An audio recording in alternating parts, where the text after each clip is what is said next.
Hello, my name is Eric Rimmons. I'm here to do a review over The Age of Reform, which was written by Richard Hofstadter back in 1955. Uh, the Age of Reform investigates the accomplishments of the populists and progressives, while he also analyzes their impact on society and the government. Hofstadter looks to compare these two movements, especially with the New Deal, noting their similarities while also really highlighting their differences between the reform movements and what they're attempting to do and why they happened.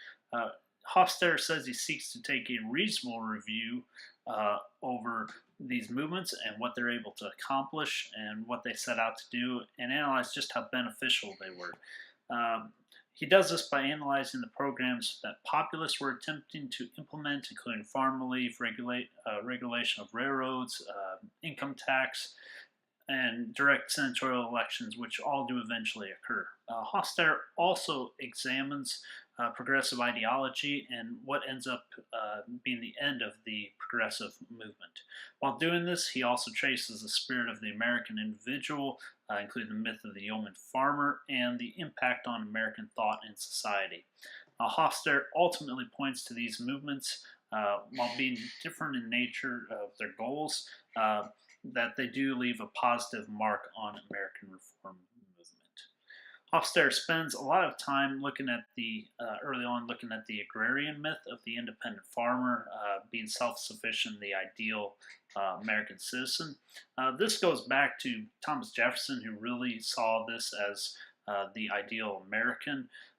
But he points out that farmers were really more interested in profit and expansion. They didn't just want to get by and survive. Hofstadter points to this myth as the ideal that the farmers would retreat back to whenever confronted by higher costs or due to railroads or shifting markets, any increases in debt. The unrest and the feeling of oppression by farmers leads to the development of the Populist Party and the populist movement. It's initially engaged in trying to bring back farmer prosperity by electing leaders friendly to farmers' problems. Despite their popularity in the southern and western states, there are just not enough of them to really be effective in anything more than small local elections and state elections. And so they are unable to get their own presidential candidate, despite even going to free silver as being one of their central issues. Despite their inability to be a viable major party, populist reforms are adopted and they are carried out by Democrats and Republicans. In this way, significant reforms on the populist issues do occur over the following 20 years, and Hofstadter notes that despite the defeat of the Populist Party, farmers' fortunes would actually greatly improve over the next 20 years whenever they become better organized and they start to commercialize a little bit more and do more cooperatives. Through the adaptations of their political parties to populist ideas and farmers' adaptations of business practices, they're ultimately successful. Hofstadter then next examines the progressive movement, which starts during a time of relative prosperity and is led by a upper class, upper middle class.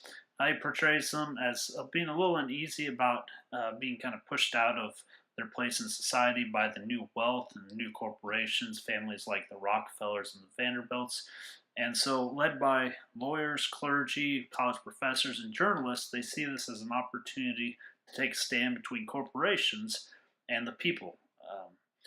They saw this as involvement and as important that government would be the key to protecting the people. And so you have more people from this middle class who go into politics with that mindset.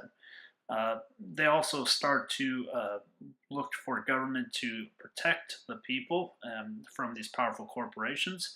And Hofstadter does say, though, that at this point, progressives still are wary of government involvement and are only doing this reluctantly. Um, Using the ideals of the individual in control of his destiny and country, progressives were eager to limit the corporations and the political machines, control over sections of political and economic life. He does point out the muckrakers, the journalists who highlight some of the worst abuses of these groups, bring attention to the corruption and abuses on a nationwide stage. Excuse me. Hofstadter points to the scrutiny that is caused by these articles, and that it does cause for there to be some uprisings, or at least people are now eager to take on some of these issues.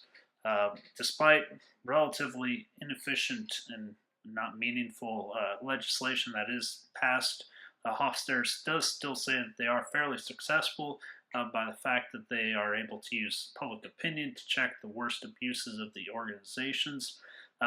They reach a relative business, in his estimation, between business and the big business and the workers, and there are no popular uprisings. And business also realizes the need to make things a little bit better for the workers to avoid any big major issues. He does note that their drive for increased political transparency aren't so good. You don't have what the results they were hoping for in that situation. Ultimately, progressivism's downfall was World War I, and the progressive principles advocated by Wilson on how the U.S. and other countries should handle the aftermath are not accepted by the people of the United States. Finally, he then compares the New Deal to populism and progressivism. He does make a distinct effort here to note the differences between these two movements. Progressivism and populism is both looking at getting things back to the way they used to be for farmers and for businessmen. However, the New Deal is completely different. He makes that very clear. Instead, he says it's more the idea of experimenting, just trying to get the economy going, and that was their main concern here. So the government does take on a larger role fixing the economy during the New Deal, and you can trace that back to the progressivism's goal of enlarging and having the government do more. However, a lot of progressive issues like business and political machines are largely ignored. He, in fact, points out that Roosevelt was willing to go to big business and go to political machines during the period of the Great Depression. They were willing to just try anything at that point. The early New Deal would make significant changes to American life, things that we have today still, like Social Security, but they would not be interested in bringing back things the way they used to be. Overall, the Age of Reform does provide the reader with some good concrete examples of accomplishments and failures of these reform movements. While those involved in the reforms were unsuccessful in their lofty goals, much of their ideas and policies were influential and used by later generations. For someone reading this book in the modern day, it's pretty obvious to note the conspicuous absence of African Americans and their role and women's role in these movements.